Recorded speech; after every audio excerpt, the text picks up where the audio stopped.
तो हेलो प्यारे बच्चों, स्वागत है आप सभी का इस वंडरफुल चैनल पर जहां पर हम हर एक क्वेश्चन को एनसीईआरटी के सॉल्व करते हैं और उसके बाद डिटेल चर्चा करते हैं। तो अगर आपने अभी तक इस चैनल को सब्सक्राइब नहीं किया है तो आप डेफिनेटली इसको सब्सक्राइब कर सकते हैं।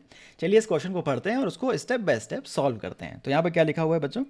क्वेश्चन में लिखा हुआ है establish the following vector inequalities geometrically और अदरवाइज। तो हमें ज्योमेट्रिकली इन वेक्टर इनइक्वालिटीज को इस्टेब्लिश करना है। क्या मतलब है इसको हम देखते हैं।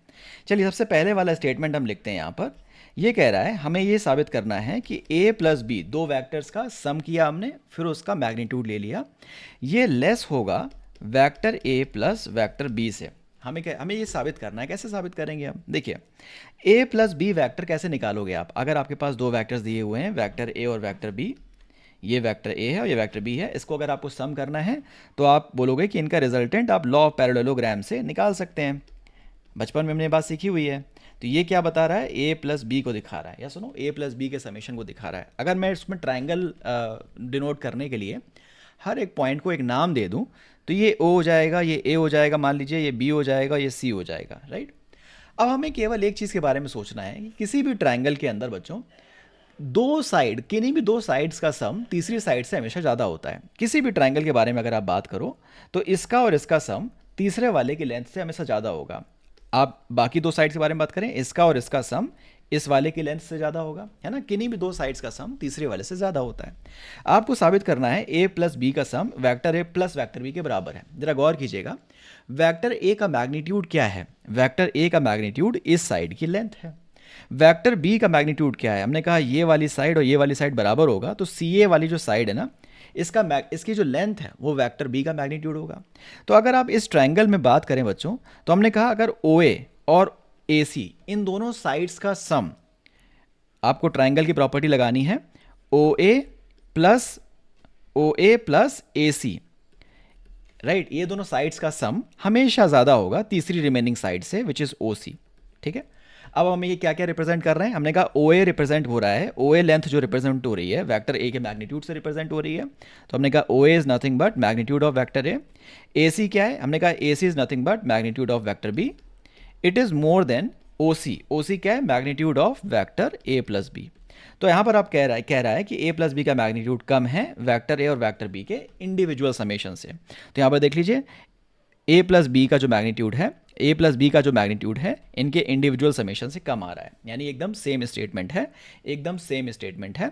यानी कि स्टेटमेंट नंबर ए जो है ये आपकी स्टैब्लिश हो गई है, इसमें कोई भी समस्या वाली बात नहीं होनी चाहिए। एकदम सिंपल हमने प्रॉपर्टी यूज़ करी है ट्राइंगल की कि दो साइड्स का सम तीसरे से हमेशा ज़्यादा होता है। तो हम बिल्कुल लॉजिकली इसको यूज़ करेंगे और बाकी जितने भी पार्ट्स हैं उसको भी हम ऐसे ही सॉल्व करेंगे। चलिए मैं आपको बाकी पार्ट्स भी करके दिखाता हूँ, ठीक है। सेकेंड वाले पार्ट्स में कह रहा है कि ए प्लस बी का जो समेशन है, summation of A plus B is more than vector A minus vector B, right. Vector A minus vector B. तो इसको भी आप वैसे ही देखिए, हमारे पास दो वेक्टर्स हैं ए और बी, इसका सम क्या होगा? हमने कहा इनका सम होगा, इस वाली लाइन से रिप्रेजेंट होगा। हमने कहा इनका सम इस वाली लाइन से रिप्रेजेंट होगा, ये हो गया ए प्लस बी, राइट। अच्छा, तो अगर मैं फिर से इसको नाम दे दूं, ये हो गया ओ ए बी सी, राइट। अब जरा गौर कीजिएगा, हमको ए माइनस बी लाना है, हमको ए माइनस बी लाना है, राइट। तो ये ए है तो ये भी ए हो जाएगा। ए माइनस बी का मतलब ये वाली लेंथ माइनस ये वाली लेंथ लाना है, ठीक है। ये वाली लेंथ माइनस ये वाली लेंथ लाना है। तो अगर मैं ऐसा कर दूं कि O C plus O A is more than the remaining side, क्योंकि कोई भी दो साइड का सम तीसरे से ज़्यादा होता है ना। By the property of triangle, by the property of triangle, आप कह सकते हो कोई भी दो साइड्स का सम, हम कह रहे हैं ओ सी और ओ ए का जो सम है वो ज़्यादा होगा ए सी से, है ना। ऐसा मैं क्यों कर रहा हूँ अभी आपको दिखाई देगा। क्योंकि अगर मैं ऐसा करूँगा तो जब ओ ए है बेटा, ओ ए अगर उधर की तरफ जाएगा ना, ओ ए उधर की तरफ जाएगा तो बन जाएगा A C minus O A, right. A C क्या है? देखिए, जो ए सी है वो है ए सी क्या रिप्रेजेंट करेगा? हमने कहा वेक्टर ए के मैग्नीट्यूड से रिप्रेजेंट होगा। ए सी क्या है? वेक्टर ए का मैग्नीट्यूड। और ओ ए क्या है? वेक्टर बी का मैग्नीट्यूड, राइट। तो इसको माइनस वाले टर्म को लाने के लिए मैंने इन दोनों साइड्स को लिया, ठीक है। ओ सी क्या है? ओ सी है हमारा वेक्टर ए और वेक्टर बी के सम का मैग्नीट्यूड, ठीक है, ए प्लस बी का magnitude, right. So it is higher than vector A minus vector B, और यही हमको साबित करना था, ये हमें इस्टेब्लिश करना था। तो हमने यहाँ पर बड़े आराम से इसको इस्टेब्लिश कर लिया है। तीसरे वाले पार्ट की तरफ आगे बढ़ेंगे। तीसरा वाला पार्ट कह रहा है sum of A minus B is less than their individual sums, right. तीसरा वाला पार्ट क्या कह रहा है, sum of A minus B is less than their individual sums. ठीक है, एक बार क्रॉस चेक कर लेते हैं, sum of A minus B is less than their individual sums. Okay, तो हमें ए माइनस बी वैक्टर चाहिए होगा। तो ए माइनस बी वैक्टर आप कैसे निकालोगे, आपने वेक्टर वाली क्लास में पढ़ा था कि अगर आपने नहीं पढ़ा है तो आप वेदांतु के किसी भी चैनल पर जाकर वेक्टर की क्लास देख सकते हैं, आपको वो दिख जाएगा।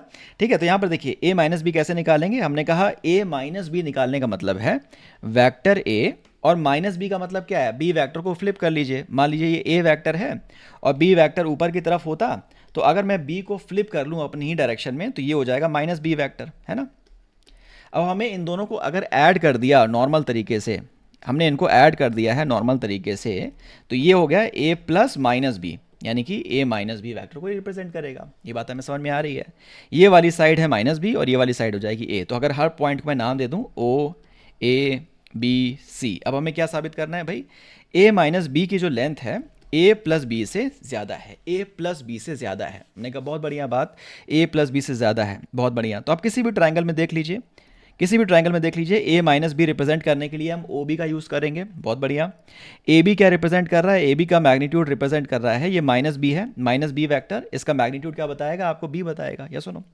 तो हम कहेंगे इसका और इसका सम किसी भी ट्रायंगल में, again by property of triangle, sum of two sides, यानी O A plus A B का जो सम है वो तीसरी साइड ओ बी से ज़्यादा होना चाहिए। हम इस ट्रायंगल में बात कर रहे हैं, ये ओ बी से ज़्यादा होना चाहिए, बहुत बढ़िया।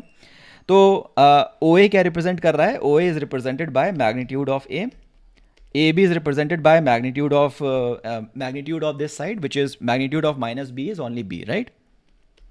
Okay, and it is higher than O B which is higher than O B किससे रिप्रेजेंट हो रहा है, ए माइनस बी से। ठीक है, तो हमने कहा भाई यही हमको स्टेब्लिश करना था कि ए माइनस बी छोटा है, ए माइनस बी का जो मैग्नीट्यूड है वो कम है इनके इंडिविजुअल सम से, और यही हमें इस्टेब्लिश करना था, जो हम इस्टेब्लिश कर चुके हैं। तो ऑप्शन नंबर सी भी हमारा इस्टेब्लिश हो गया है, पार्ट नंबर सी भी हमारा इस्टेब्लिश हो गया है।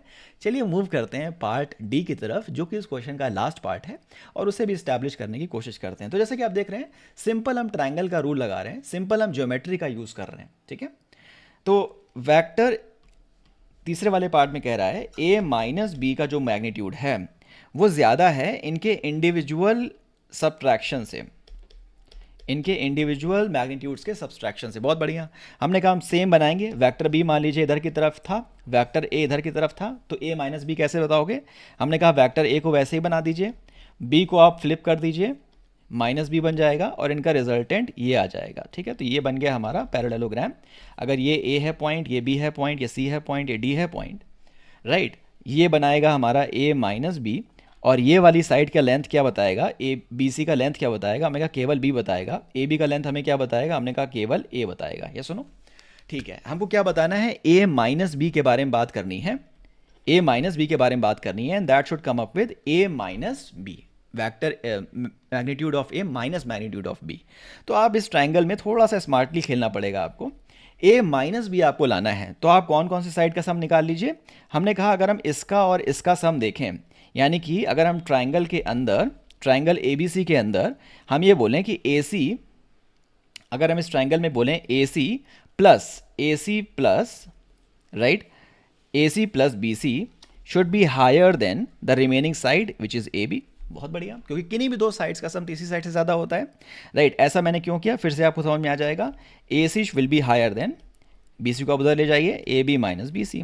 ठीक है, ए सी किससे रिप्रेजेंट हो रहा है, हमने कहा ए सी रिप्रेजेंट हो रहा है magnitude of A minus B से। बहुत बढ़िया, it is higher than. A B किससे रिप्रेजेंट हो रहा है, हमने कहा ए बी ए के मैग्नीट्यूड से रिप्रेजेंट हो रहा है, और बी सी किससे रिप्रेजेंट हो रहा है, हमने कहा बी सी जो है ये बी के मैग्नीट्यूड से रिप्रेजेंट हो रहा है। ठीक है, तो आप देख सकते हैं कि हमको यही इस्टेब्लिश करना था कि ए माइनस बी वैक्टर का जो मैग्नीट्यूड है which is higher than the remaining ones, right. तो हमने सिंपल छोटा सा क्लेवर दिमाग लगाया कि जैसे हमको जो हमें इस्टेब्लिश करना है हमने उसी हिसाब से अपनी इनिशियल स्टेटमेंट को फ्रेम किया और हमें जो इस्टेब्लिश करना था वो हमने रिक्वायर्ड रिजल्ट को, रिक्वायर्ड इनइक्वालिटी को निकाल लिया। तो ये थे भैया हमारे चारों पार्ट्स जो कि हमने इस्टेब्लिश कर लिए हैं, चारों इनइक्वालिटीज़ जो हमने इस्टेब्लिश कर ली हैं by using simple properties of triangle, by using simple geometry. तो आशा करता हूँ आपको इस क्वेश्चन का आंसर समझ में आया होगा।